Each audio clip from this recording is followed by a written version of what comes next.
Saludamos a todas y todos nuestros habitanteatros en este nuevo Descubriendo Artes Escénicas. Hoy hablamos con Marcela Sánchez Mota y con Octavio Seibi, codirectores de la compañía Foco al Aire, agrupación con más de 20 años de vida, y del taller Laboratorio de Movimiento y Máscara Corporal, con más de una década de existencia. Creadores escénicos que cuestionan su entorno para generar una escena integral, Marcela y Octavio nos invitan a recorrer sus acercamientos a la danza, sus tránsitos académicos, sus experiencias en otras latitudes, sus trayectorias y la unión de sus visiones, así como necesarias reflexiones sobre su propia profesión. Directora, escritora, columnista, socióloga e intérprete, Marcela comparte con Octavio, escenógrafo, iluminador, videoasta, bailarín, coreógrafo, gestor, fotógrafo, una agrupación que ha viajado a múltiples países y que ha ganado el premio INBA-UAM. Sin más, comenzamos. ¿Cómo llegan las artes escénicas, en este caso en específico, después abundaremos más, la danza a sus vidas? Sería muy rápido lo que voy a decir. Si yo empecé con la danza en la Royal Academy a los 6 años, ni siquiera tan voluntariamente, sino porque mi mamá quería que yo estudiara danza clásica, como muchas mamás. Y así llega, yo me enamoré de muy chiquita de la danza en ese momento clásica, y pues hasta que me casé muy, muy joven, estuve en la Academia de la Royal, tanto en Coyoacán como en San Angelín. Y bueno, ahí me quedé, luego regresé ya con 2 hijas, muy joven también, tenía 20 años cuando empiezo a tomar clases de danza contemporánea, que para mí era una cosa rarísima porque no tenía yo idea qué significaba en ese momento. Y sí, pues se me abre un panorama muy distinto, y por ahí entré a los talleres libres del taller coreográfico, y entro a Utopía Danza Teatro. Soy miembro fundador en 1980, y ahí me quedo durante 10 años a trabajar en Utopía Danza Teatro. Esa es la primera parte. Ahí, esa es rapidísimo. La danza llega a mí o yo llego a la danza, no sé qué fue primero, el huevo o la gallina, y de qué manera. Como algunos de los colegas, sí que importante es haber escuchado las otras conversaciones. La danza, siempre hay mujeres, ¿no? Siempre aparece la maestra esta o la maestra tal. En mi caso, yo llego a la danza, digo a la danza académica, porque como otros colegas decían, pues bailábamos en las fiestas. Lo que recuerdo de aquellas fiestas, de aquellos tiempos, que si no bailabas con alguien enfrente, pues no podías bailar. Entonces te podías pasar en aquellos tiempos digo que también estaba condicionada la sociedad. No podías tú bailar solo y moverte solo porque eres el loquito de la fiesta, o eras alguien extraño, ¿no? Se te veía como extraño. Entonces te reprimías, te autorreprimías. Ahorita voy a entrar a lo que quiero decir. Efectivamente, en las fiestas, uno de mis mejores amigos y yo, como nadie quería bailar con nosotros, porque no nos sabíamos los pasos de moda, pues teníamos que bailar él y yo juntos, que también generaba muchas sospechos, sí, exacto, muchos comentarios no siempre positivos.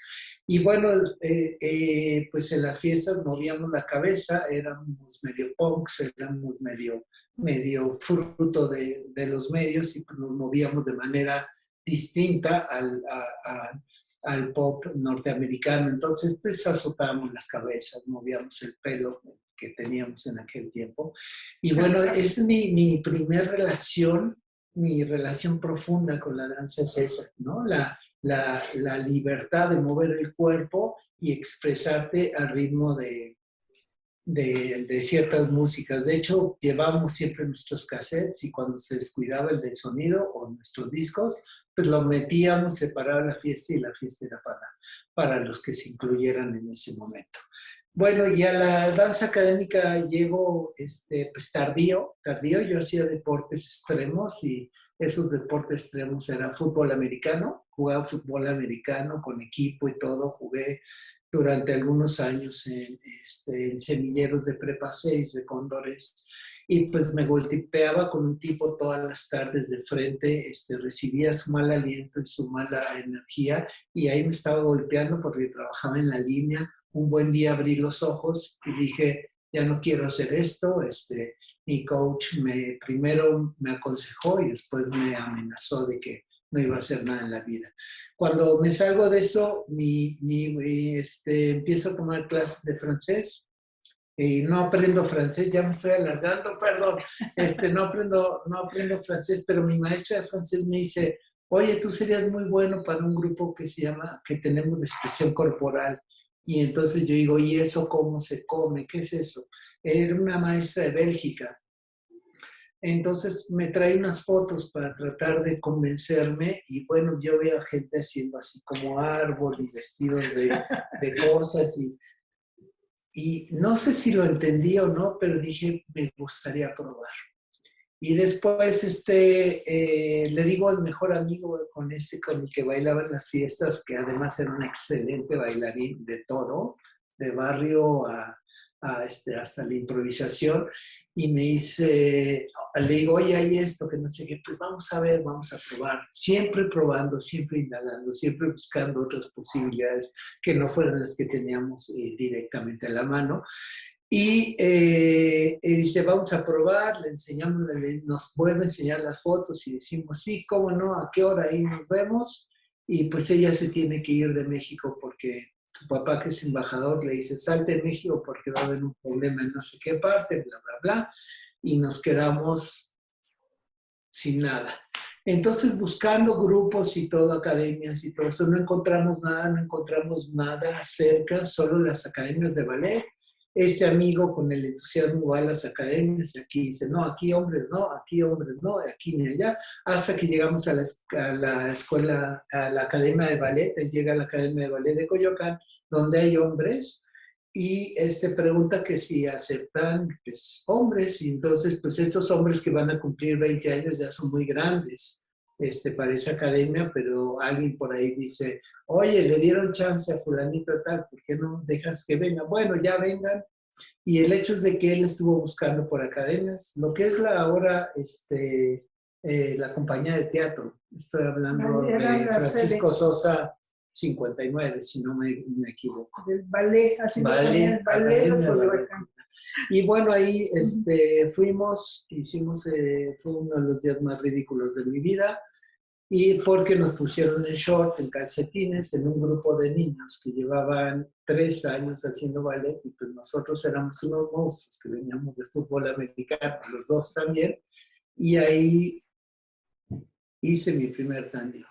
Y en este sentido, ejemplo, ¿qué encontró cada uno en la danza? Porque yo veo, ejemplo, con Marcela, que dice, me metió mi familia, la mamá, como que queriendo y no queriendo, finalmente conociendo o no conociendo, pero está adentro. Y en tu caso también es como un acercamiento ya más, lo planteas la palabra tardío, pero más grande, más consciente de muchas otras cosas, y en las cuales dices, por qué quedarse en eso de danza? Y a lo mejor no seguir en el fútbol americano, o en otro caso explorar otras cosas, porque yo conozco muchos casos de niñas que a lo mejor las pueden llevar los papás, pero definitivamente ellas, hay un momento que dicen, no va por ahí, voy a dedicarme a otra cosa o voy a jugar a otra cosa. Bueno, en mi caso sí me enamoré de la danza, muy chiquita, me fascinaba, o sea, yo llegué a pedirle a mi mamá, yo quiero estar en segundo y tercero, haz de cuenta, para ir diario, o sea, porque un solo grado eran 2 días a la semana, 2 grados eran 4. Entonces yo le pedí a mi mamá y pedimos permiso a la directora de entrar a 2 grados. Entonces, haz de cuenta que hice en un año 2 grados y me dejó mi Ana del Castillo hacer eso y lo hice. ¿No? Entonces, ese es el tiempo de las meses. Sí, yo realmente dejo el clásico a los 16 años, 17, porque me caso a esa edad, ¿no? Azares de la vida, situaciones de la vida que te dicen chao. De hecho, yo regreso, me voy a Europa 2 años y regreso de allá con la idea de yo quiero seguir estudiando primero que nada, ¿no? Sí tenía además, o sea, es un problema que yo tengo, fascinación por distintas cosas, ¿no? Y por eso la multiplicidad quizá de mi perfil. Yo quiero seguir estudiando, no, aunque esté casada, aunque tenga un bebé, aunque vaya a tener otro bebé, yo quiero seguir estudiando y me meto a la Facultad de Ciencias Políticas. O sea, termino la prepa, extraordinario, regresando de esta ida 2 años a Europa, termino a extraordinario todo el tercer año de prepa y entro a la universidad, a la UNAM, y me quedo ahí estudiando. Y en ese inter en la UNAM es cuando empiezo a tomar clases otra vez, pero ahora de danza contemporánea. Talleres libres de danza. Fue un poquito después. Yo ya estaba dando clases en la UNAM, o sea, ya había terminado la carrera cuando entro a los talleres libres. ¿Sí? Y de hecho yo me empiezo a jalar a gente que era mi alumna en la facultad. O sea, hay varios sociólogos que ya no terminaron porque yo me los llevé a la danza. Hay uno que está en Barcelona hace muchísimos años, hay otro bailarín que está en Japón hace muchísimos años. Ambos pertenecieron a Utopía y en algún momento deciden irse fuera de México. Denunciábamos las dictaduras de Centroamérica, denunciábamos la represión en El Salvador. De hecho, cuando se gana el premio Sin Memoria a El Salvador, porque habían matado a este hombre cardenal en El Salvador, habían matado a mucha gente, y con esa pieza se gana el Premio Nacional de Danza en 1980, 81, ya no me acuerdo. Y yo ya, bueno, estoy ahí desde que se inaugura el Premio Nacional, ¿no? Y Utopía, bueno, era así como su parte de batallita, estar en el premio un montón de veces. Se lo ganara o no, pues, o sea, estaba ahí dando la tatuaje.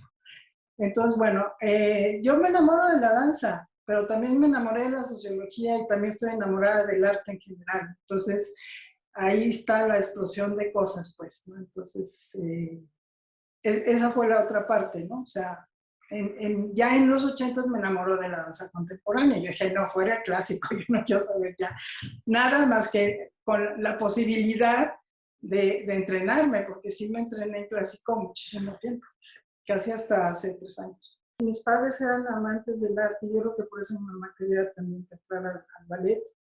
Yo sí me enamoré mucho del Bolshoi. El Bolshoi en esa época venía muchísimo a México, ¿no? Y yo la vez que vi Espartaco, que además era una pieza, aunque era clásica en ciertos términos, pero tenía ya muchas cosas de moderno, me volvió loca. O sea, me pareció fascinante Espartaco.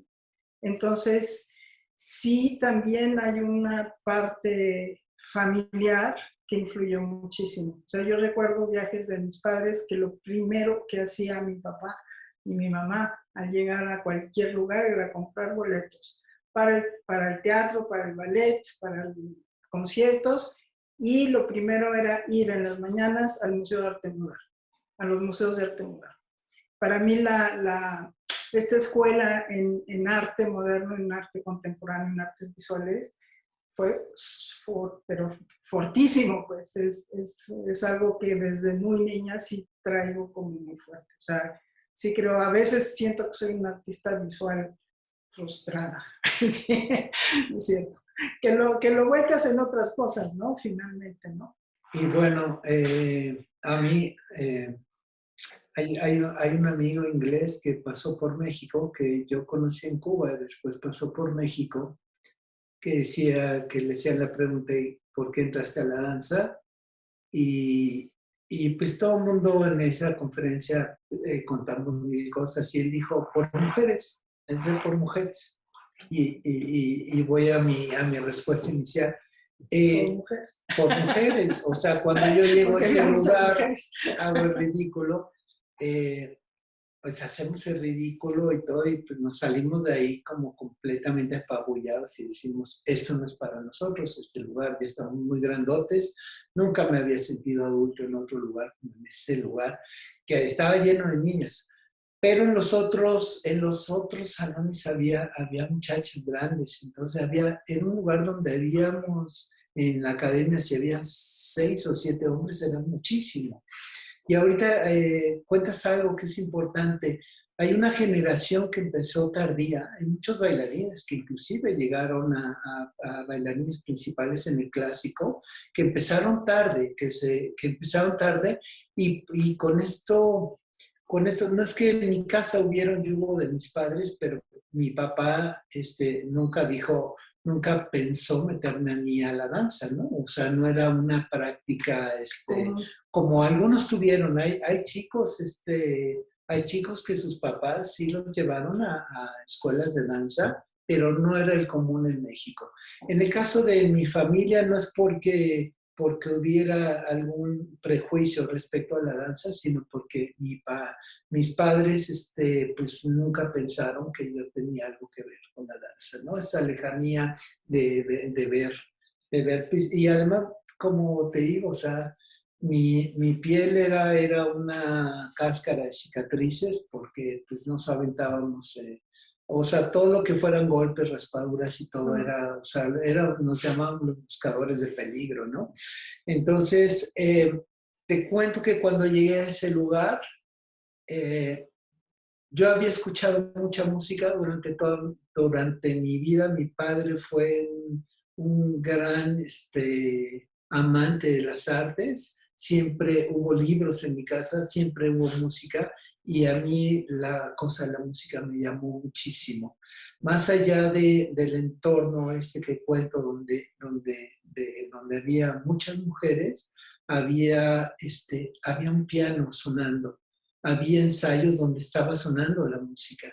Y entonces cuando yo entré a esa dimensión, puedo decirte, mi percepción cambió, o sea, empecé a ver como el movimiento y la música y movimiento. Y eso fue lo que pues me enganchó. Estaba en la preparatoria, ya estaba en la preparatoria, de tardío también en la preparatoria, repartí algunos cursos en primaria, entonces mi preparatoria pues ya tenía como 2 años o 3 de desfase, y cuando yo encuentro la danza, encuentro este lugar donde la gente va a mover el cuerpo, pues digo, ¿qué es esto?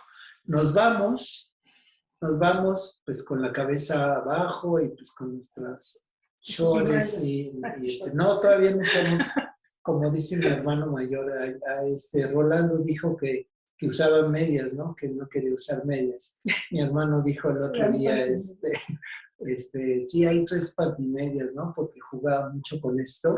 Efectivamente, no, ahí no nos ponían mallas hasta, fue después. Trabajamos con short, eso lo hace un poco más accesible, pero no dejaba de ser ridículo, pues con calcetas blancas y short y después unas zapatillas, ese calzado que viene de otras épocas, ¿no? Es así como, a mí me parecía como muy medieval esta cosita que te ponías, que no era ni una calceta, ni un zapato, ni un tenis cómodo, porque antes los tenis eran como más robustos, ¿no?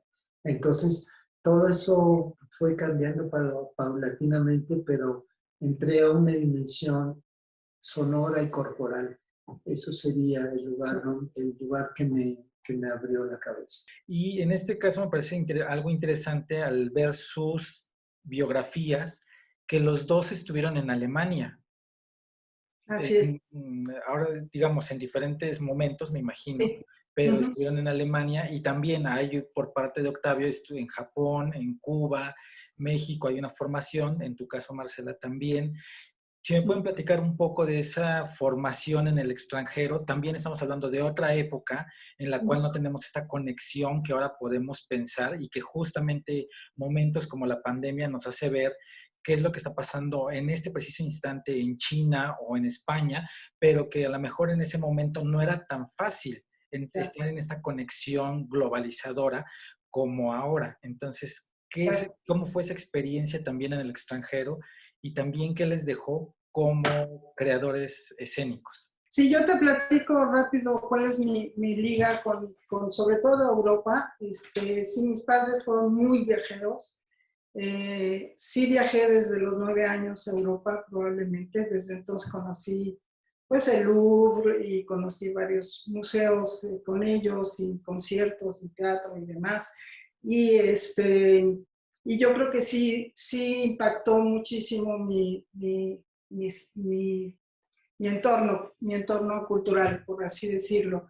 Después, cuando me caso, que me casé con un francés, viví en Francia 2 años y bueno, mucho de lo que hice en Francia fue ver todo lo posible de arte, de danza, de teatro, sobre todo artes visuales, ¿eh? O sea, sí debo confesar que esa parte en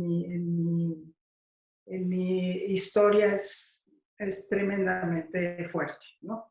Entonces en Francia estuve haciendo eso, no estuve realmente en una escuela porque tenía una bebé muy chiquita, pero sí iba a todo lo que podía ver, ¿no? Todo lo que podía ver, todo lo que pasaba culturalmente era algo que sí procuré. Y después, bueno, años después me voy a Alemania en el 85, despuésito del temblor estuve en Alemania 6 meses y allá yo consigo una beca en Dance Project, que es una escuela de entrenamiento de danza, conozco a varias gentes. En ese entonces estaba becado Marco Antonio Silva con una beca en Colonia y yo lo que consigo es que Rob Gaske, que es el presidente de la International Theatre, me consiga todos los boletos y viajes posibles. Él me becó casi personalmente para ir a ver danza y hablar con los coreógrafos si podía, hiciera teatro igual. Y entonces me regalaba sus boletos que eran de prensa, ¿no? Entonces yo llegaba a los boletos con mis fachas de jeans y greñas. La gente iba muy elegante, los alemanes van muy elegantemente vestidos. Pero yo iba como una credencial de prensa, aunque no era periodista. Sí tuve un trabajito ahí con él en lo que se llamaba Dance International, me daba traducciones de español a inglés y la revista que se publicaba en 2 idiomas, ellos hacían la de inglés-alemán. Entonces lo que venía de Latinoamérica me lo daba a mí a traducir y parte de ese pago era vete a ver todo lo que quieras de danza porque yo no voy a poder ir. Entonces yo me iba con los boletos de él y con los boletos del teatro y bueno, fue un aprendizaje gigantesco haber conocido prácticamente a todas las compañías de danza y de teatro que estaban en ese momento en el top, pues. Entonces, bueno, esta fue mi experiencia, fueron solo 6 meses. Y sí, mucho menos que Octavio te platicará todos sus años allá, porque él estuvo mucho tiempo. Sí, yo realmente mi formación es en México y mi formación es casi de autodidacta. Bueno, yo empezaré diciendo que en este caso la danza se convirtió en un pasaporte y un boleto futuro. No quiero decir que fue un bailarín destacado en la danza clásica. De hecho, no. Dediqué toda mi vida se vertió en el ejercicio dancístico. Tomaba varias clases, como muchos de los colegas que veo que se fueron forjando en este ámbito. Tomaba muchísimas clases. A veces, pues, la clase, después de Coyoacán, me fui a la Escuela Nacional. También, por suerte, abrieron un grupo para adultos mayores, así le llamamos, que se llamaba de rehabilitación, porque éramos pues, bailarines pasados de los 15, de los 16 y algunos como yo ya pasados de los 20, pues ya entramos a un grupo donde era el grupo de varones, que era paralelo a la formación de los niños de 8 años. Quiero decir con esto que el mundo se iba abriendo cada vez más, ¿no? Íbamos aprendiendo más, íbamos aprendiendo el oficio del bailarín clásico, donde bailas, vas bailando, vas aprendiendo pues, la metodología y cada vez vas avanzando en los grupos y haces tu examen. Pero quiero decir que yo en realidad nunca quise ser bailarín. Es algo bien importante. Desde que entré a aquella academia que ahora es la escuela, la compañía de teatro, desde que llegué a aquella academia en Francisco Sosa, hice mi primer coreografía, la directora, que fue una Ana Castillo, que fue una gran mentora para mí. Me decía que no podía hacer una coreografía porque todavía no sabía el vocabulario. Estoy hablando de la coreografía y la danza como un pasaporte hacia muchos lugares, pero me permitió empezar a hacer mis primeras piezas. Primero teníamos un taller de pantomima y voy otra vez a la expresión corporal. En pantomima podríamos hacer muchas cosas con el conocimiento que traemos y podríamos expresarnos. Entonces empieza la composición, entonces el pianista tocó esto, yo llevé unos discos de Shostakovich, que era muy casi como el ABC de la danza, que además me gustaba muchísimo, y bueno, empecé a componer piezas. Entonces, pero yo sabía que había que aprender a bailar para poder en algún momento hacer las coreografías. Entonces, bueno, paralelamente a esto hice trabajitos, porque me gustaba mucho componer. Mis compañeros de grupo se prestaban para hacer experimentos. Algunos eran bien recibidos, otros eran así como tantos días enseñándoles a que se pararan bonito para que terminen arrastrándose, ¿no? Porque ahí tirarse al piso y arrastrarse era como algo feo, ¿no? En la escuela. Y bueno, hay muchas anécdotas de la escuela que para qué las cuento, ¿no? Entonces, pues se abrió un pasaporte y en algún momento uno de los maestros de la compañía, que fue coreógrafo de la escuela y maestro, dijo que había pues, la oportunidad de ir a Corpus Christi, Estados Unidos, que es un pinche pueblo ahí en Estados Unidos, pero ya podías, o sea, ya te pagaban tu boleto de avión y ibas a ir a Estados Unidos. Entonces, este oficio que escogimos tenía la posibilidad de viajar, ¿no? O sea, te daba la posibilidad de viajar. Y bueno, pues desde que se abrió esa ventana, como te digo, no era un gran bailarín ni nada, pero era alto y era muy buen partner. Era uno de los destacados y eso pues me daba... y era alto también, eso, bueno, no era alto, sino medía 1,82. Ahora creo que ya se empiezan era 1,82, pero pues fue un pasaporte. Entonces llegué allá, hicimos cascanueces, lo que todo el mundo, nos fuimos de braceros casi, a hacer cascanueces y a bailar con niñitas de academia. Era una academia, pero se presentaba como Corpus Christi Ballet, ¿no? De ahí me invitaron a Victoria y ahí fui a otros lugares y esta gira se convirtió como en 4 o 5 lugares y después ya regresé, seguí estudiando en la escuela y me gradué. Después de graduarme, o sea, dije, ya no quiero bailar, o sea, entré en una gran crisis, dije, no quiero bailar, pero fíjate que lo que me trajo a la danza nuevamente fue la composición que se llama coreográfica. A mí ahora me cuesta trabajo llamarle así. Entonces entré al Premio Nacional de Danza, por supuesto que ni destacamos, pero en ese premio donde era demasiado incluyente, que duraba casi una semana y se presentaban todos.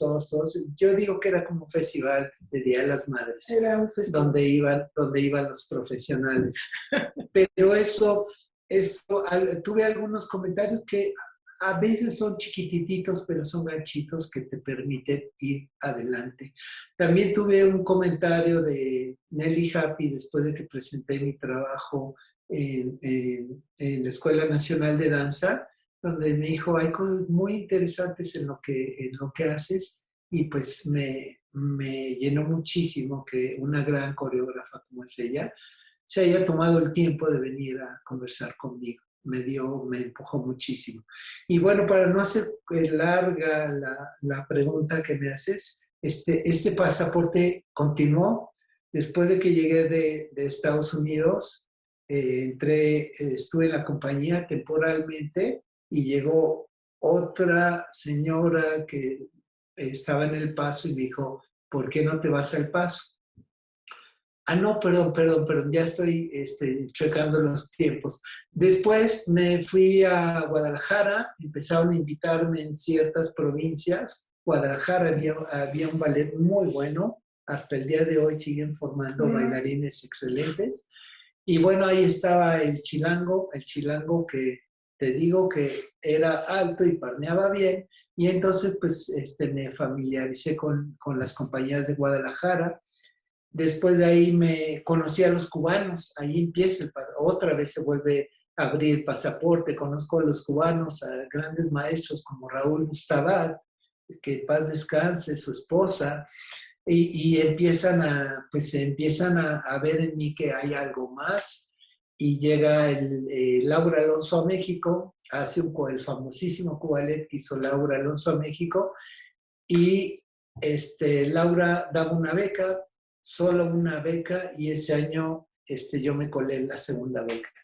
La beca se la dio a Rosita Romero, una bailarina extraordinaria que ahora está en Alemania, si sigue por allá, y me da a mí la otra beca. Me dice, nada más va a haber una, pero después de verte bailar, creo que tienes. Y se abre otra vez, boom, se abre, me voy a Cuba, estoy casi 3 años en Cuba, 2 años y medio, y de Cuba ya llego a México, me contratan, llego a México, estoy en la compañía un tiempo y llega esta señora de Paso, Texas, y me voy a Estados Unidos, tarará, me voy a Houston, y en Cuba conozco,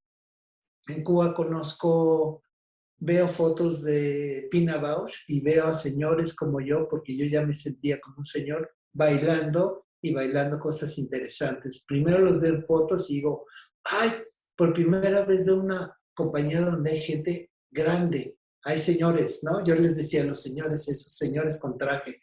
Y entonces, esos señores con traje empiezan a llamarme la atención porque no bailan, no solo bailan, no solo hacen forma, no solo salen en el carro, sino salen en trajes, o sea, traen zapatos.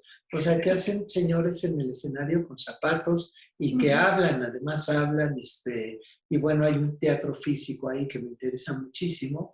Y bueno, me voy a Estados Unidos y finalmente de Estados Unidos estoy varios años, siempre con este motorcito de yo no quiero hacerme viejo bailando ballet, porque vi a otros colegas que estaban bailando en festivales y decía, yo no quiero hacer esto.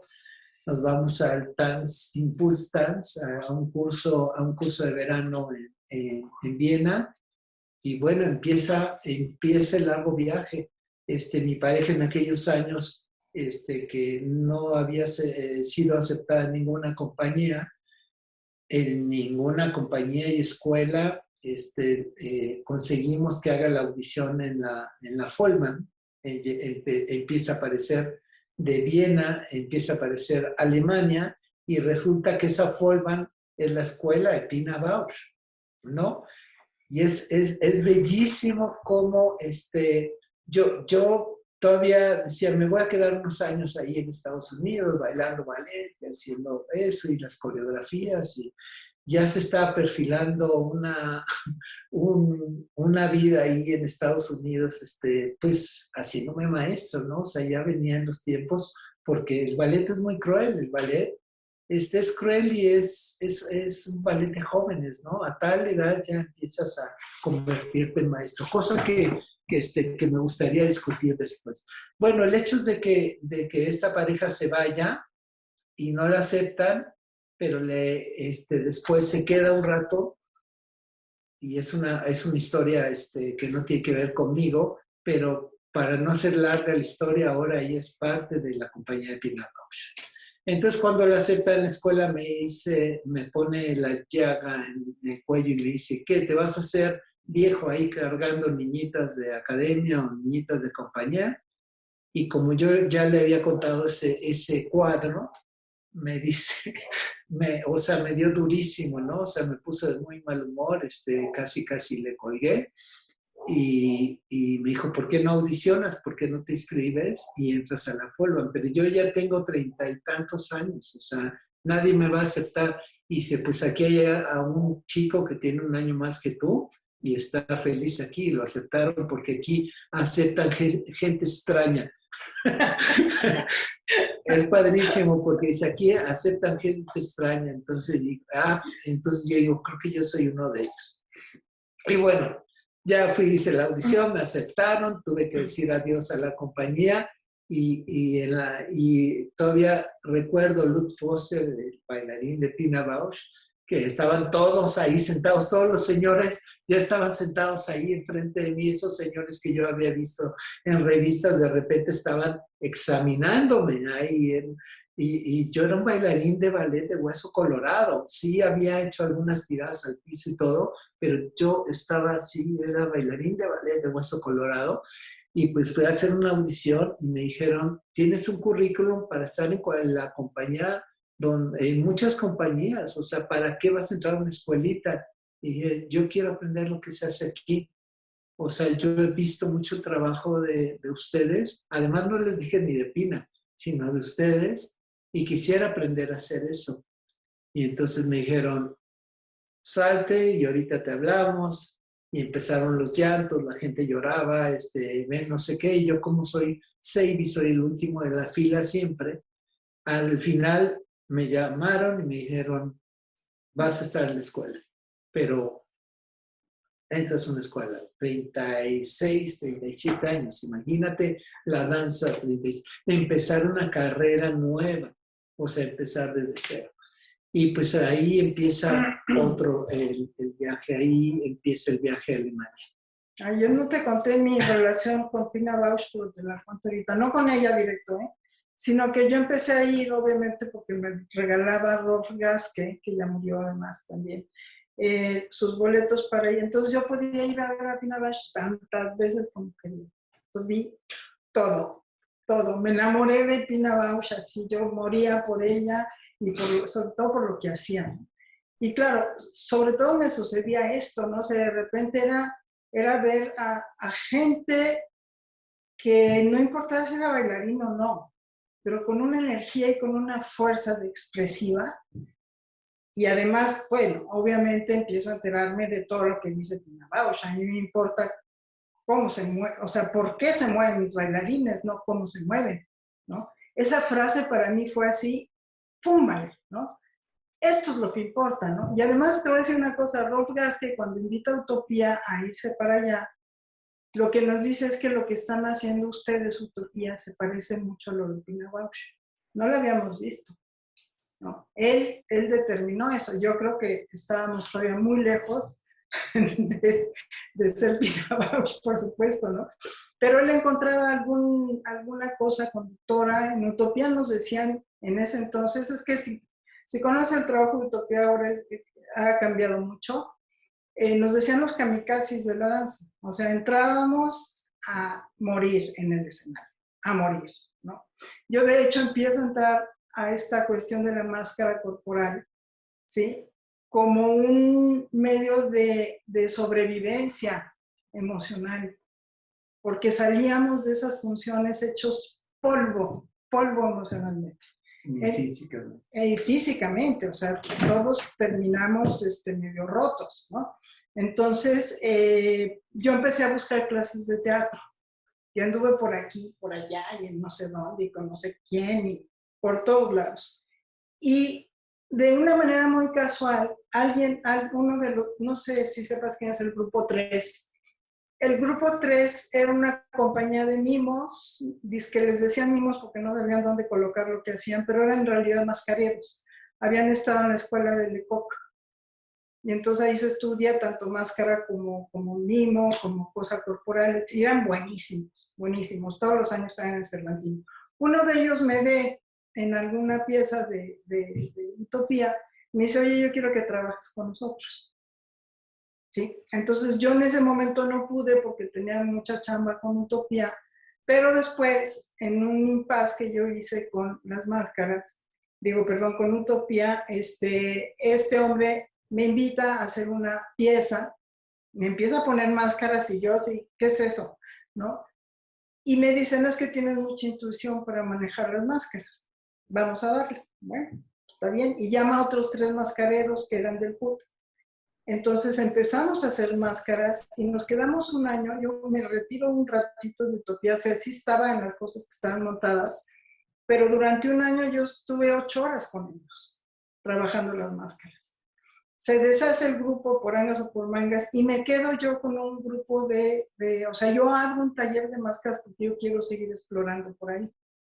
Y me quedo años trabajando con ese grupo. Después de venir de esta experiencia con Alemania, cuando regreso, que además traigo ya una cosa con la escritura muy fuerte, yo escribía los textos que usaba Utopía para todo, siempre ponía algún texto poético, alguna prosa o lo que fuera, siempre los escribía yo.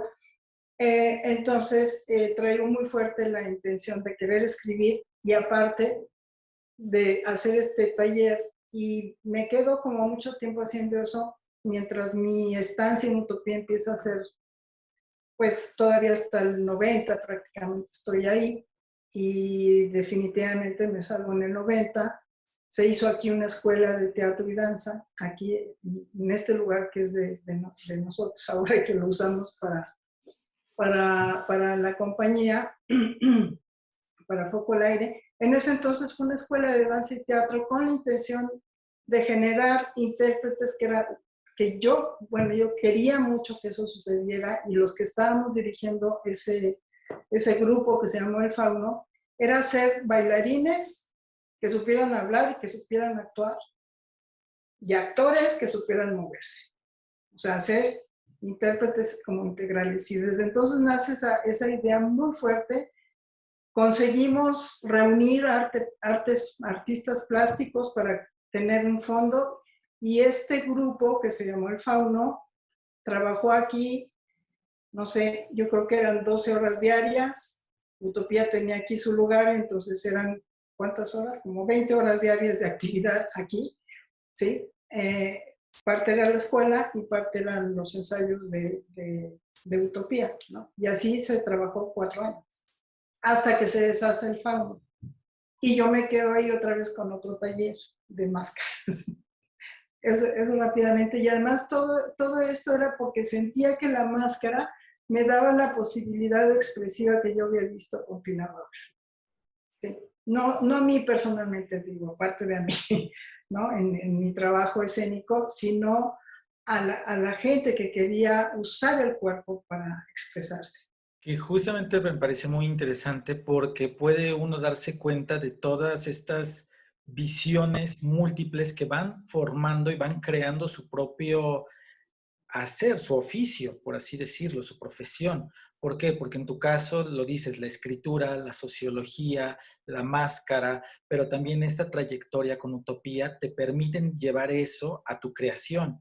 Y en el caso de Octavio también es algo muy interesante, toda esta hasta revisión y pensar a la danza desde otro momento hasta de vida, de edad, ¿no? Justamente, si vamos en esa idea de pensar, ya tengo tal edad y a esta edad ya me tendría que retirar o tendría que hacer otras cosas, sin embargo, repensar nuevamente la danza desde ese punto y decir, ahora qué puedo hacer o cómo me puedo acercar a ella, es muy interesante. Y de ahí que justamente ustedes lo plantean hace un momento, todo eso construye esa visión multidisciplinaria de lo que ustedes hacen en su profesión. Y en este caso, Octavio, en el 99, tú creas Foco al Aire. Sí, Foco al Aire, estando ya en la universidad, la Fallbach Hochschule. Solo quería decir algo que se me pasó. Cuando yo regreso de Cuba, tengo la oportunidad de ver Café Müller y Merkel, claveles de Pina Bausch aquí en México, en Bellas Artes, que por ahí alguien fue a repartir boletos en la Compañía Nacional de Danza, porque, no sé, por alguna extraña razón la función estaba medio vendida o no sé qué. Y y cuando voy a ver a estos señores trajeados a Bellas Artes, voy solo y me quedo impávido, o sea, no sé qué, no, o sea, así como si me hubiera arrollado un tren, digo, hay algo aquí que me interesa muchísimo. Y después ya conté lo demás. Solo me faltó ese importantísimo hecho que dejé por ahí colgado. Mira, Foco al Aire la fundamos porque precisamente cuando llegó a la Folban, hay una cosa que generaron los estudiantes y que hasta el día de hoy continuaba, que se llamaba Jóvenes Coreógrafos. Era preparar una tarde-noche con obras hechas desde los alumnos y las cuales calificaban los señores estos que te conté anteriormente. Pero ahora no nada más era presentar qué hacías en el movimiento, sino qué hacías como un creador escénico, como este creador escénico. Yo me sigo considerando más que bailarín o coreógrafo, creador escénico. Aunque el Fonca lo use de otra manera, yo creo que es lo que se acerca más al perfil, no determina mi perfil, no lo incluye totalmente, pero se acerca al ejercicio creativo que en este caso hago yo individualmente. Entonces presento una obra, pero esa obra hay que presentarla no como autor, sino ya como compañía. Presento esta obra, me va muy bien, es una obra de unos 15, 20 minutitos y me va muy bien con estos señores trajeados, tanto que la escogen para llevarla al Tanzhaus, que está en Düsseldorf, y mostrarla ahí en un gran evento con algunos seleccionados. Y eso hace que te presentes ya no como este individuo que tiene un nombre, sino cómo se llama tu colectivo. Entonces, ese colectivo en algún momento se inventó porque necesitaba una representación que no fuera tu nombre. Y ya en algún momento había pensado un nombre para la compañía que fuera un foco de atracción, un foco luminoso, un foco, un centro donde se juntaran, donde estaba sucediendo algo. Y así como pues, lo vivimos en México, ¿no? Que hay un foco prendido y sabes que el puesto está prendido, que el puesto está abierto, ¿no? O sea, ahí sucede algo. Estoy un poco contando de dónde viene el nombre, porque también hay una fonda en San Ángel, que hace unos años visitamos, ya con la compañía que fuimos con los de Ultramar allá, que se llama Foco al Aire, que viene Focaler, ¿no? Sí, y viene de Focolare, el restaurante que se llama famosísimo, que no sé si exista todavía, se llama Focolare, que es finalmente Focolare. Y hay unas carnes muy ricas en Guadalajara que se llaman Focolare, de las carnes, la competencia las carnes más famosas de Jalisco, de Guadalajara. Estas carnes riquísimas en su jugo se llama Focolare también. Luego andamos peleando ahí porque nos jalan el nombre. Y fíjate qué curioso, pues le ponemos así y pues siempre nos preguntan porque el único lugar donde le llamamos a los bombillos foco, creo que es en México, ni siquiera en Latinoamérica, solo le llamamos nosotros focos a los bombillos. Y bueno, ahí se funda, no es así que se haya hecho una ACE ni nada, sino es la marca con la que nos reconocen. Entonces ya no aparece el nombre de Octavio Seibi, sino ese colectivo que se junta y hace cosas, ¿no? Ese colectivo que fundamos y ya con ese decimos, esto es una pieza de Foco al Aire. Y hay varios... En realidad eras tú. Bueno, pues yo pidiendo colectivos. Sí, o mucha gente venía, algunos compañeros decían, me ves mi obra, voy a presentar mi obra, pero quiero presentarla como el colectivo Foco al Aire, ¿no?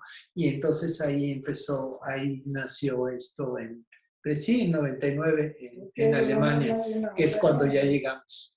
justamente ahora viene cómo es que ustedes se encuentran en ese sentido y que ya hacen una mancuerna artística. ¿Me dejas contestar que ya empezar? Es que ya lo dijiste ahorita.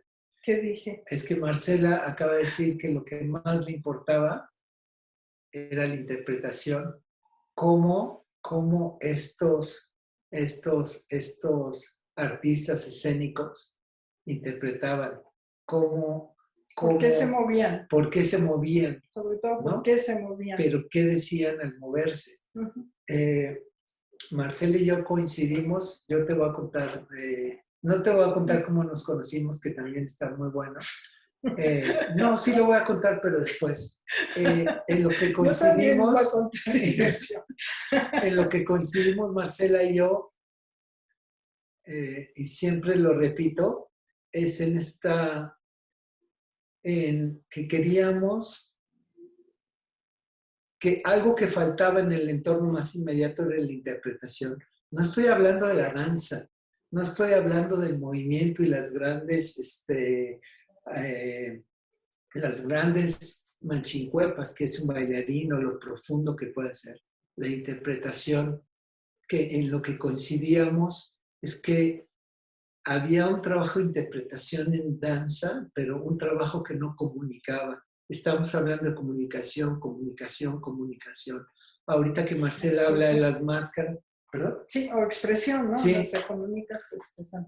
Sí, algo en lo que coincidimos en nuestro primer encuentro fue en esa necesidad de comunicar. No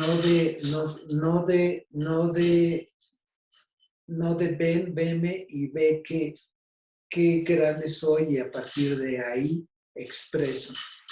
Y eso es lo que precisamente encontramos en otras latitudes y que no queríamos replicar de ninguna manera lo que se hace en otras latitudes. De hecho, yo tuve la oportunidad de estar muy cerca de Pina y lo que menos quise hacer era replicar su experimento, que a veces nos pasa, nos gusta mucho algo y queremos seguir la tradición de esa persona. Esa persona tuvo su historia. Ahí está Rudolf Borsig, que fue su escenógrafo, pero era una persona que venía de teatro.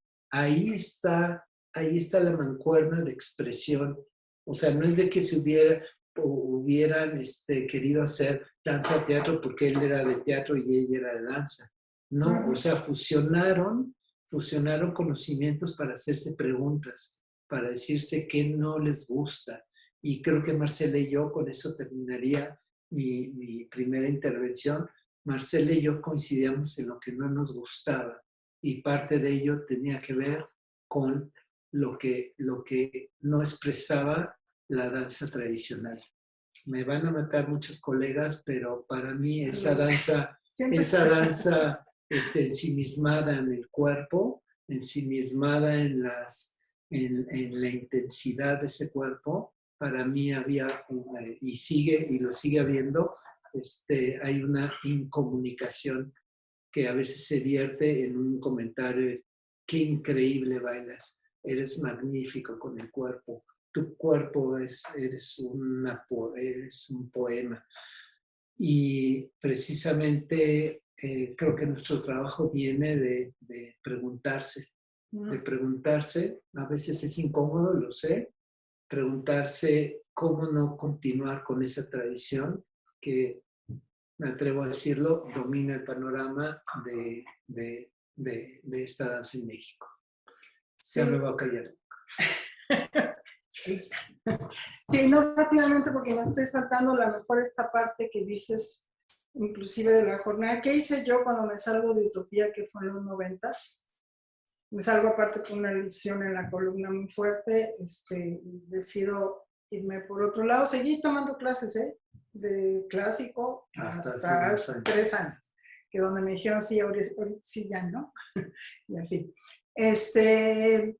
Estos, vamos a decir, sí, 10, 12 años de intervalo, que además yo regreso de Alemania queriendo escribir, que es otra de mis pasiones, eso me faltó decirlo, empecé a leer muy chiquita también, Mi padre tenía una biblioteca maravillosa de literatura y yo iba y le robaba los libros, él me los quitaba, yo volvía a ir por ellos y así era un pleito al inicio de mis lecturas, pero era una pasión muy fuerte.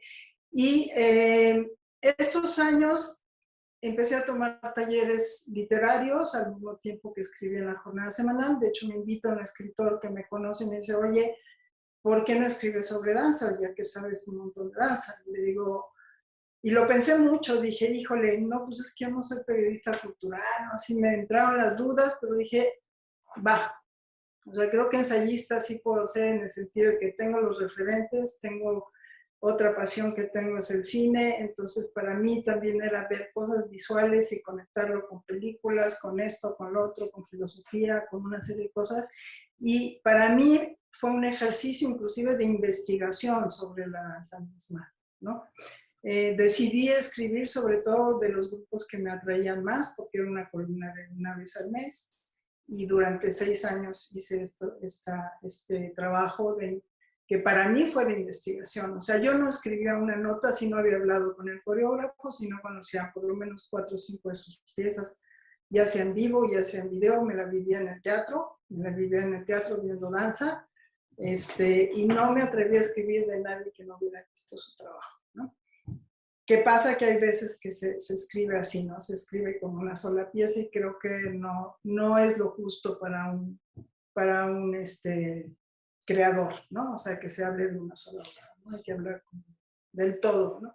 Entonces sí traté de hacer mi trabajo muy en serio. Me llamaron de muchas revistas, estuve en la revista DF, estuve en la revista de la Universidad de México, escribiendo así mismo de eso. Ahí ya entré más a reflexionar sobre el cuerpo, sobre la filosofía, sobre la religión, sobre cómo se ve el cuerpo en las religiones. En fin, ya empecé a meter cosas que me interesaban a mí fuera de la danza. Y entonces fue justamente cuando me topo en una obra de alguien en Santa Catarina, de danza, donde yo iba a escribir una persona, y conozco a Octavio. Además resultó que ya conocía a él, se sabía de memoria un poema, un texto mío que había estado en el Premio Nacional de Danza que se llamó En espera de Ulises, y yo ya ni me acordaba, pero bueno, se lo sabía de memoria. Y tardamos todavía como 6 meses en reencontrarnos, además se presentó como no se presentó como coreógrafo, sino como que hacía videodanza. Y ya a mí se me pararon un poco los pelos así. Yo dije, hay otro que hace videodanza. Por favor, yo no quiero escribir de videodanza. Le dije, sí, cómo no, pues me gustaría ver tu trabajo, chao, chao, chao. Y me dio el avión. Le di el avión y me fui. Y a los 6 meses más o menos me habló, me dijo, oye, ¿te acuerdas de mi Octavio Ann, de la videodanza? Oye, te quiero enseñar mis trabajos. Y dije, bueno, vamos a ver qué pasa. Y en efecto, bueno, además iba a presentar You Really Lost, que yo no la conocía. Y bueno, finalmente empiezo a ver sus videos, además despuesito fui a ver Are You Really Lost? Y encontré que me fascinaba lo que estaba haciendo, ¿no? Entonces empezamos a hablar justamente a hacer estas disertaciones sobre danza, sobre lo que queríamos ver y no ver, ¿no? Y coincidimos en lo que no queríamos, en lo que no nos gustaba, ¿no?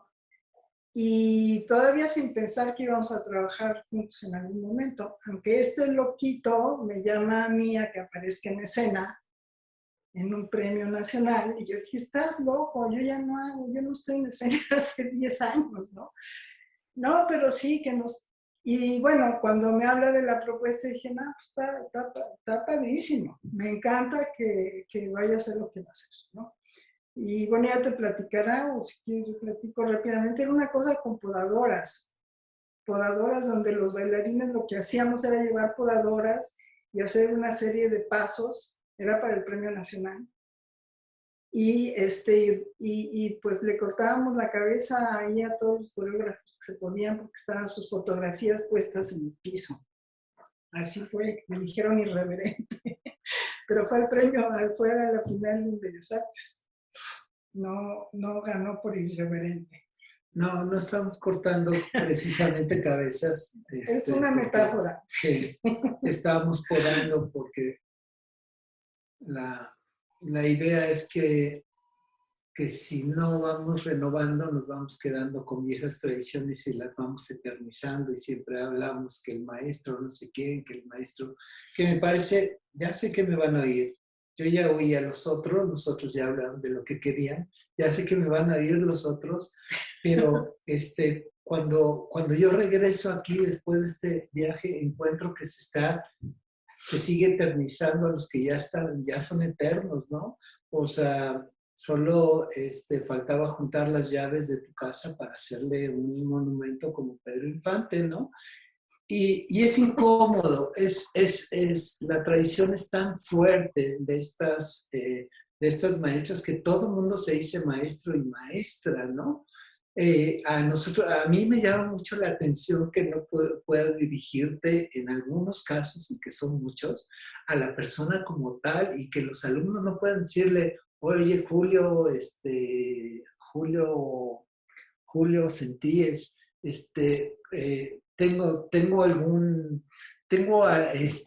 alguna pregunta que hacerte, ¿no? Como de humano a humano y no como preguntarle al maestro, los maestros. Esta posición hegemónica de la educación en el entorno de esta danza nacional, a mí me parece aterradora y lo tengo que decir.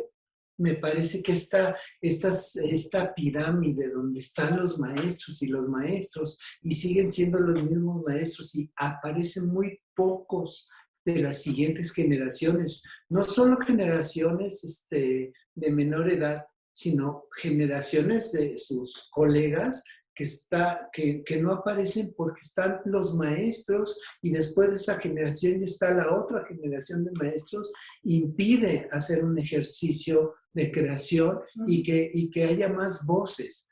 Todo el tiempo nos llenamos la boca de que hay muchas voces y muchas voces ha generado una extensión de ciertas tradiciones que son completamente domésticas.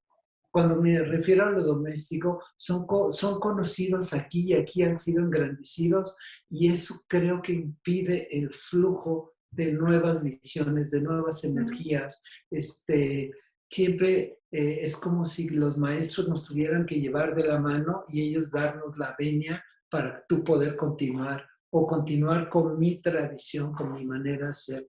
En eso también coincidimos Marcela y yo, que lo que queremos es pues romper esta hegemonía que han creado ciertas tendencias en la danza en México, que además sí creo que han sido como evangelizadoras, ¿no?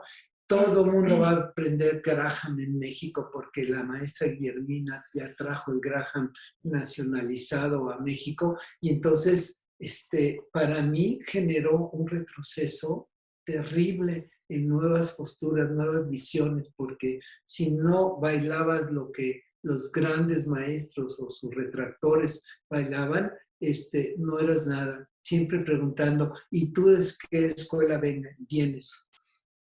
Yo no vengo a la escuela de Pina Bausch, de hecho es una escuela que también critiqué. A la compañía también no es que criticara, hice un ejercicio de observación, la problematicé, lo puse, yo no quiero hacer lo que hace Pina. De hecho, las últimas, desde 2020, empecé a cuestionarme con otros artistas si realmente era como un camino, un camino un camino a seguir, ¿no?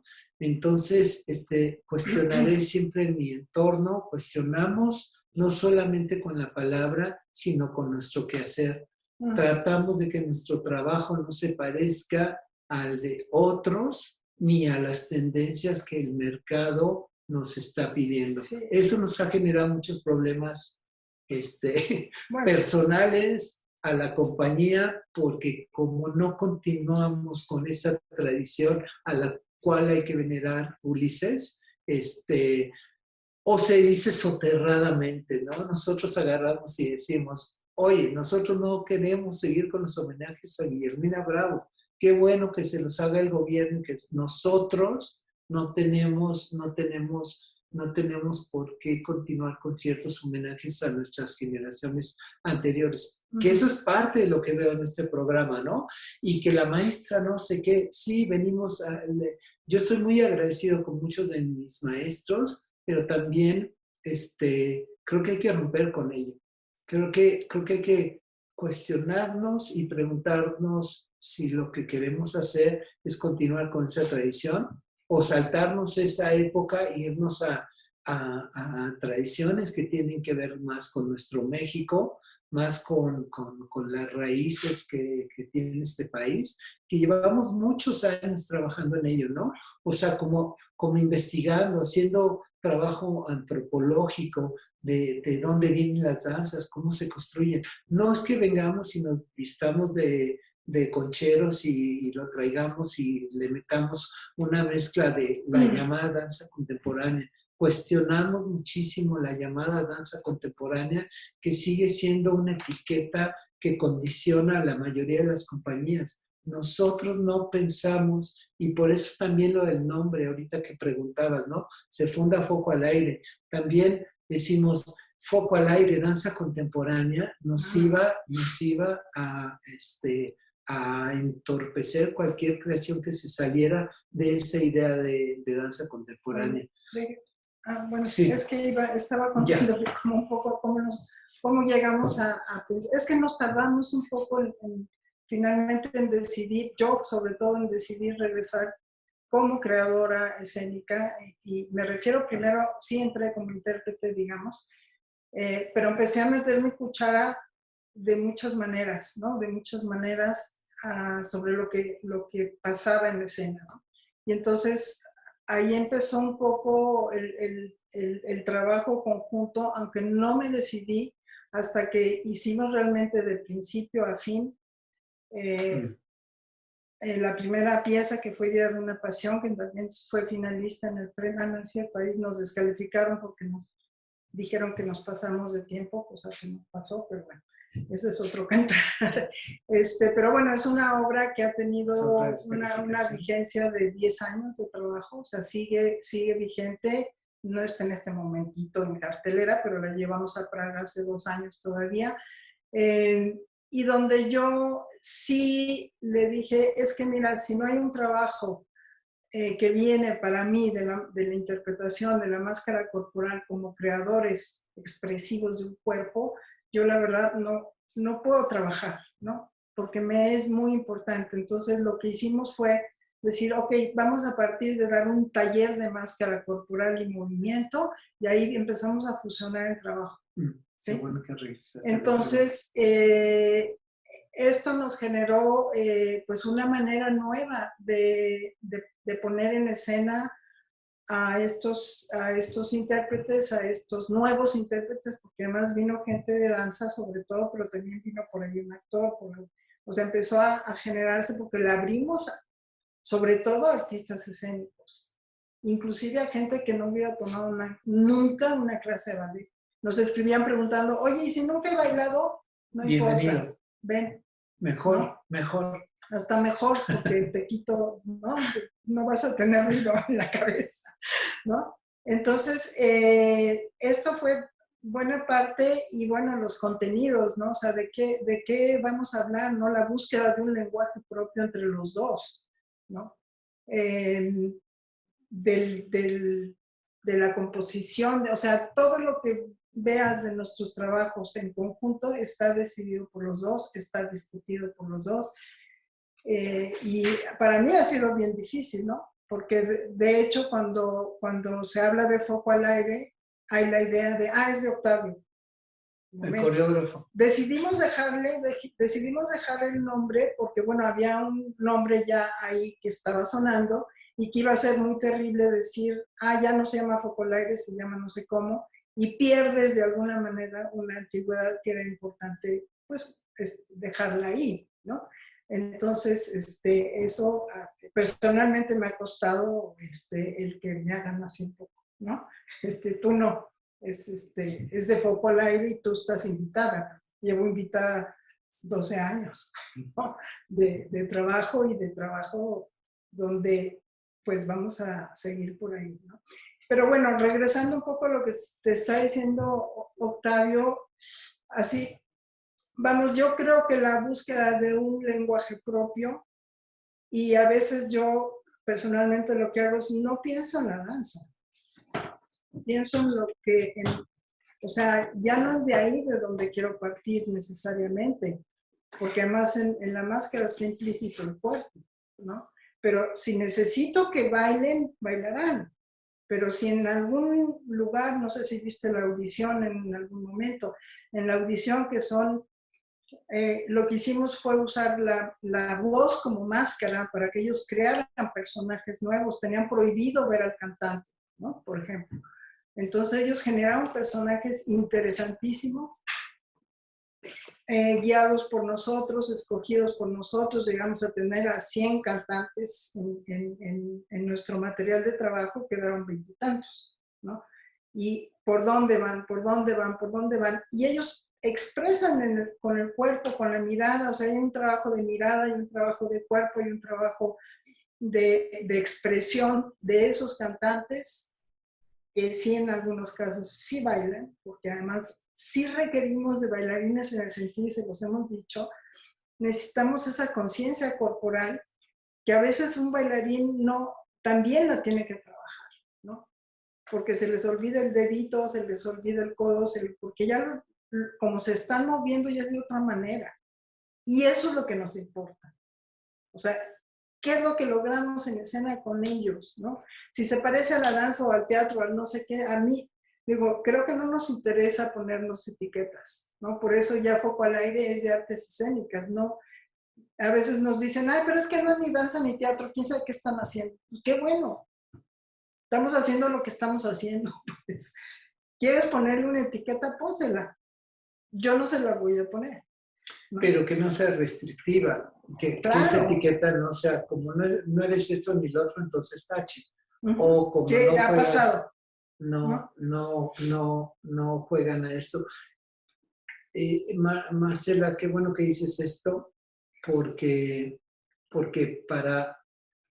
Marcela y yo empezamos a trabajar desde que yo le invito a formar parte de él, a formar parte de esta manera homenaje, esta pieza irreverente. De los pues tiene que ver con este ejercicio de pensamiento. Estoy cuestionando, empiezo a cuestionar la danza y Marcela dice, vamos a cuestionarlo, vamos a poner en cuestión. No nada más es decir, no me gusta lo que hace, no me gusta lo que hace, sino ponemos en crisis nuestro propio ejercicio. El primero que se pone en crisis, porque ese es el oficio que yo aprendí, soy yo mismo.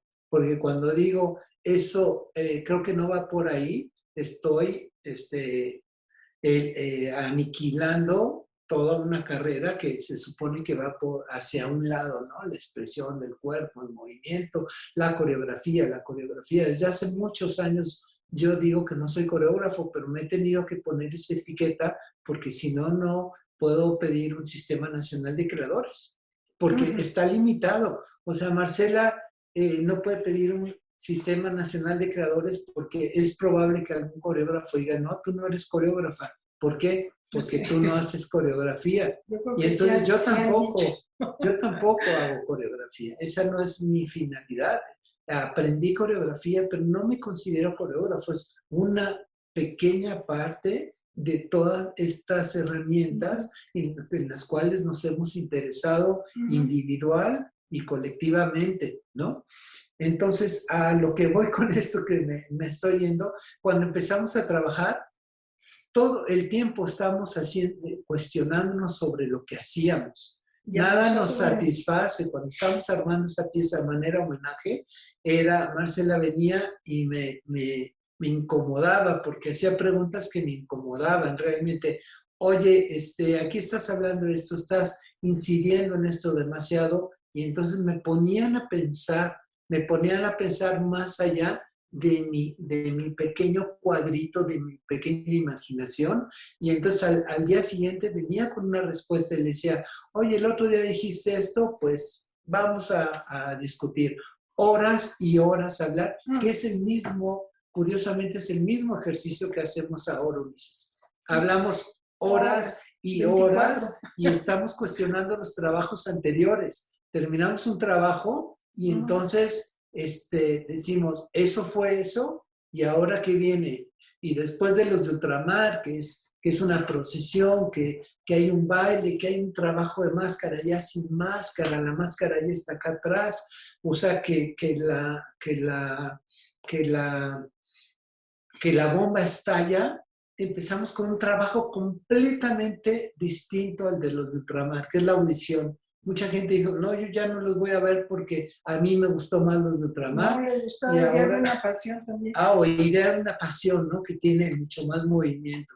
Pero entonces, el cuestionar el trabajo nos permite alejarnos de lo que ya nos convence, de lo que ya nos gusta, meternos a nuevos directores. Ya sé que todo el mundo decimos lo mismo, pero muchas de las veces caemos en el mismo plato porque repetimos los mismos procedimientos. Entonces, en ese sentido, nuestro trabajo es de cuestionar lo que hacemos y plantearnos nuevos horizontes para trabajar por distintos lugares, inclusive alejándonos de nuestra propia especialidad. Qué difícil, la especialidad nos está jalando los chones todo el tiempo. Y cuando empezamos a trabajar en la primera obra que hicimos los dos juntos, o sea, lo que yo tenía como procedimiento para generar una pieza, hubo que echarlo ahí a un lado, dejarlo en pausa y abordar el movimiento desde otro lugar y no empezar una pieza desde el movimiento. Empezamos hablando, sí. Entró hasta la literatura ahí, porque como era no sé si conoces algo de Idea de una Pasión, es una escena de un cuadro pictórico que es un drama, hay un muerto, hay una gente desnuda, muerta, con un charco de sangre y 7 personas, ya no me acuerdo, lo están viendo. Y entonces fue empezar a trabajar el punto de vista de cada uno de los personajes, las máscaras, corporalmente cómo se movía cada uno de ellos o no, o sí. Entonces ahí hay un trabajo hasta de punto de vista que se hace en una novela, ¿no? Entonces, sí, o sea, y eso ya nos sucedió de la misma manera en la audición y tampoco sucede de la misma manera en Mar Dulce sin Escena, que es otra pieza que partimos de un diálogo con el cine y donde obviamente hay elementos de nuestro trabajo en cada una de ellas. Pero en Mar Dulce, o sea, los mismos intérpretes dijeron, oye, ¿por qué vamos a traer cargando una televisión en vez de salir nosotros, no? Hubo la protesta. Dije, es que tu televisión va a ser tu máscara, te vas a expresar a través de la imagen que tiene la televisión, ¿no? En fin, fue una obra muy complicada, fue una coinversión con el FONCA, pero gustó muchísimo. O sea, la gente que logró verla, porque no la hemos remontado, es una pieza que sí, en efecto, alguien que vino a vernos dijo, híjole, gracias por hacer una pieza donde de lo que están hablando es de su amor por el cine.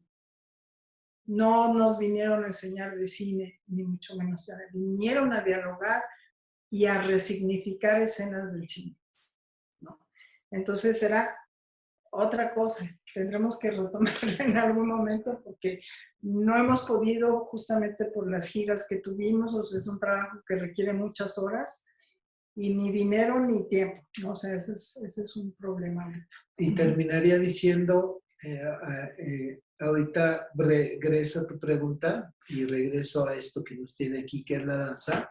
Efectivamente, hay elementos de la danza, pero no es lo que compone el discurso. No. Es una escena integral donde, como bien dices tú, utilizamos varias cosas de las cuales nos llaman la atención, las cuales hemos estudiado y con eso componemos esta narraturgia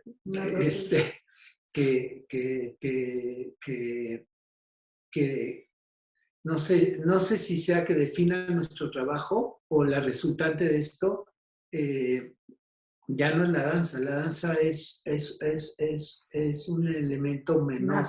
Ya no pensamos en danza, alguien me preguntó en algún momento, pero entonces tú creas, y yo si antes pensaba en 90% en crear secuencias de movimiento, ahora puede ser el 2%, el 3%. Está presente, está latente, pero no es una herramienta más de todo este discurso, porque además no nada más lo decimos nosotros, sino hay mucha gente repitiendo. Estamos hablando de artes visuales, y las artes visuales tienen este componente que se genera con estos universos múltiples, y ahí estaría nuestro trabajo. Yo finalmente les preguntaría, porque hay un concepto que leí en la información que compartieron, que es idea de una pasión, que es un concepto que ustedes construyen en 2010. ¿De qué es este concepto? ¿De qué va? Es una pieza. Ah, es una pieza. Es una pieza donde además de que aparece, es la pieza quizá que contiene más danza de las que tenemos, y contiene más máscaras. O sea, los chicos usaban máscaras. O sea, hubo una fusión que se materializó ahí de manera muy, muy clara, y que además de eso se fusiona con esta parte de narraturgia, como dice Octavio, donde es una escena de una pintura de Guillermo Cuitca, que se llama Idea de una pasión. Esta pieza pictórica es con la que trabajamos para crear las distintas escenas. Era una pieza construida de 14 escenas, donde cada vez que terminaba una pieza musical, regresaban a esa pintura, a congelarse en esa pintura, ¿sí? 14 veces, ¿no? Sí, más o menos, eran 14 veces. Entonces la usamos para crear como una estructura dramatúrgica, pero donde haría todavía mucho movimiento, y había máscaras tales. O sea, yo hice medias máscaras, y usé otras máscaras que ahora la traen aquí los chicos de Ultramar, y había, no sé, como 25 máscaras en escena, ¿no? Y a veces se las quitaban, porque también estaba ya el concepto de máscara corporal integral, donde ya no necesitas la máscara, ya estás creando un cuerpo, una máscara corporal a partir de tu cuerpo y de tu energía y de tu expresión, ¿no?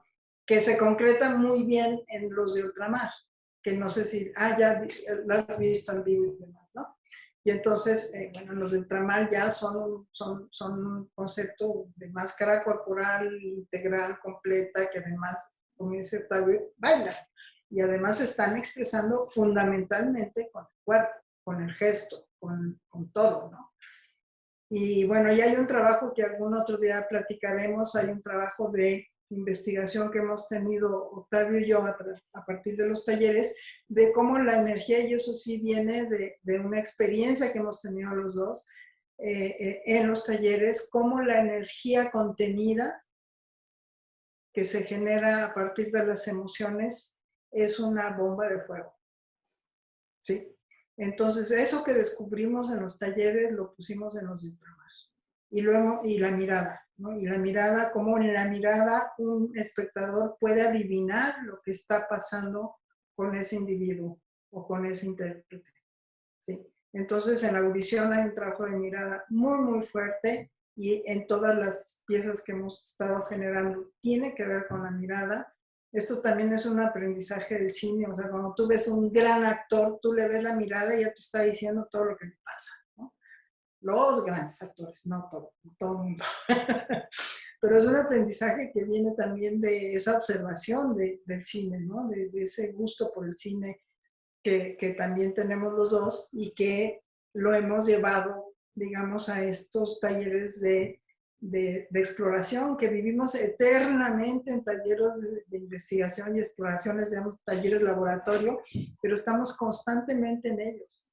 Y con nuestros chicos que ya llevan ahí unos 8 años, 9 años con nosotros, 10 años con nosotros, varios, seguimos en el cuestionamiento. Seguimos, ahorita estamos trabajando en el Zoom, y seguimos preguntando cada vez que se presenta un personaje o una propuesta de cualquier índole, es: ¿qué viste? ¿Con qué te quedas? ¿Qué le quitas? ¿Qué funciona? qué no funciona. O sea, para un ejercicio crítico, no solo de nosotros, sino también de ellos, ¿no? Con una idea de formación de esos intérpretes o creadores, ¿no? Que son muy importantes para nosotros, ¿no? Sí, y Sí. eh, lo que vamos haciendo no responde a ninguna tendencia, no responde ni a un trabajo que se acerque a lo social. Su resultante es esa. Su resultante no es una búsqueda que llegue a eso. Y hemos encontrado, descubrimos, nos habitaron los seres de ultramar, que es una cosa que se generó aquí. No es que Marcela y yo hayamos pensado esos seres, permitimos que esos seres se manifestaron aquí. Y es muy rico, Ulises, finalmente reconocer que hay una acción de construcción de tribu. O sea, qué rico que no digan la compañía Foco al Aire, no es la tribu de los mexicanos, porque tienen que ser de algún país en festivales donde hemos estado, que hablan de los actores, los actores de ultramar, ¿no? Esa tribu que son actores, pero no están hablando de un teatro tradicional, están hablando ya de seres que evocan a otros seres y que conjuntan. Esa colectividad que ya no tiene, que sacamos de aquí con el poder de la mirada. No quiero llamarle teatro a la mirada ni nada, para que nada reduzca al ejercicio que hacemos. Esto que hemos sentido aquí, ya lo sacamos y ya lo compartimos con alguien más, Ahora tenemos tribus en República Checa, en Italia, en Francia se están haciendo tribus. O sea, la gente quiere hacerlos de ultramar. Y es muy bonito no ir a enseñar danza contemporánea. Es que sí tengo ahí una onda con la danza contemporánea. Ir a enseñar cómo nos movemos nosotros como danza. Es cómo somos, cómo sentimos, cómo nos manifestamos con el cuerpo.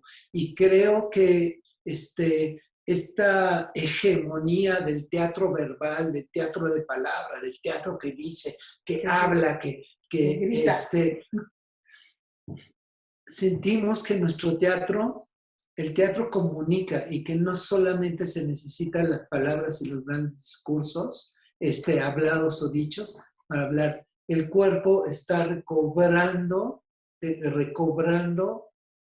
día a día. No es que lo haya perdido, pero de veras que el teatro de palabra le ganó al teatro del cuerpo, por llamarle otra cosa, porque el teatro del cuerpo nos manda esta acción que comunica y que involucra al otro y que le hace sentir vivo y que le hace construir su propia historia y lo hace implicarse en las acciones, nos tiene muy felices. Y terminaría yo diciendo que no hemos hecho ni 30, ni 40, ni 60, ni como algunas otras personas, 600 coreografías. Tenemos 10 trabajos, 6 trabajos. 6 en conjunto, pero 6. Sí. Y además podríamos reducirlo, tenemos 7 piezas, 7 piececitas, 6 piezas o cosas que cada una tiene más de 60 representaciones. Los de ultramar llevan para 200, 100 y somos muy felices con poquitas. Nuestros procesos duran cada 2 años hacemos una pieza, cada 2 años sale una pieza y estamos, nos sentimos muy felices de que el trabajo que generamos, porque además no nada más es el trabajo intelectual de estos, que no somos de estos directores, o sea, es el trabajo de cada uno de los intérpretes que viene aquí, que no son intérpretes, ahora les llamamos creadores, porque vienen a crear vienen a crear personajes, vienen a generar una colectividad y ellos son los que están allá. Marcela y yo nos ponemos atrás, abrimos el campo, permitimos el campo para que esta gente que viene con su cuerpo, con su conocimiento, pueda manifestarse aquí. Entonces hay algo bien importante que se habla poco, somos lo que ellos son. Somos un colectivo que hace rato preguntabas de la compañía Focolaire es un colectivo que transmite desde aquí. Aquí nos juntamos, tratamos de bajar dineros de aquí y de allá, y aquí nos juntamos, vemos qué podemos hacer con el tiempo que le dedicamos. Por supuesto, no vivimos de eso, y tenemos que vivir de muchas otras cosas, y se está generando una alternativa. Nos ponemos como alternativa a lo que hay, y eso es nuestro humilde trabajo, decir, trabajamos desde la periferia, desde lo alternativo, y eso es lo que hemos producido. No, no somos la neta del planeta, no somos la única opción de vida. Eso es lo que hemos creado. Es nuestra verdad nada más, o sea, es lo que nosotros estamos buscando, ¿no?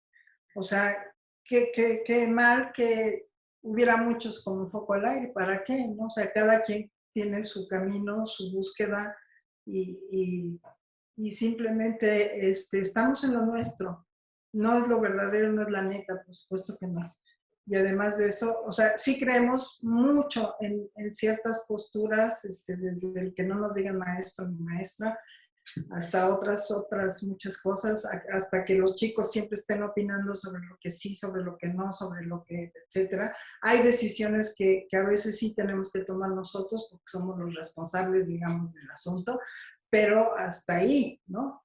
Y además, bueno, esta búsqueda de la expresión del cuerpo, yo nada más quiero agregar, quizá necesitemos la palabra en algún momento, ¿no? Sí, la usamos. Pero la usamos, ya lo estamos usando ahora en estos nuevos ejercicios que tenemos, que hemos trabajado todo este año de pandemia. Ya lo habíamos hecho desde antes, pero que además parten desde otro lugar. O sea, la máscara exige que la voz surja del creador escénico, ¿sí? Y que la palabra surja de ahí, aunque después la tengas que trabajar en un texto, pero lo que hacemos nosotros es crear de principio a fin lo que necesitamos. Y si necesitamos la palabra, pues la vamos a crear, va a surgir de aquí mismo, ¿sí? No es que tomemos una obra de teatro que ya se escribió por allá y la ponemos aquí, ¿no? Ideas sí, por supuesto, ¿no? O sea, los de Ultramar tienen en su profundo ser, cuando iniciamos la idea del infierno de Sartre, que lo manejó muy bien en A Puerta Cerrada. Pero bueno, A Puerta Cerrada es otra cosa, pero tomamos una esencia que es el infierno, que es ellos van caminando con esta idea de que están en el infierno, pasando por todas las emociones posibles, y sonríen porque no les queda de otra más que sobrevivir al infierno, y que el infierno finalmente no está en el infierno, está aquí en la tierra, ¿no? Entonces, y más ahora en la globalización, ¿no? Porque estamos metidos en este gran mundo donde lo que pasa en el mundo nos afecta a cada uno de nosotros de manera muy parecida, ¿no? Y ahí está la pandemia, ¿sí? Entonces, bueno, nada más, vamos a usar lo que necesitemos. Y si necesitamos traernos a un griego, porque hay que jalar la idea de un griego para acá, lo vamos a hacer, ¿no? O de alguien de ciencia ficción, a lo mejor también, ¿no? Pero eso ya es otra cosa, sí creo el alimentar con todo aquello recurso que tengamos para hacer un trabajo creativo, lo vamos a hacer, ¿no? Entonces, sí, yo no estoy peleada con la palabra porque creo que la palabra puede servir en ciertos momentos, ¿no? Y nada más de otra manera. Teatro Ciudad de México, escenarios que transforman.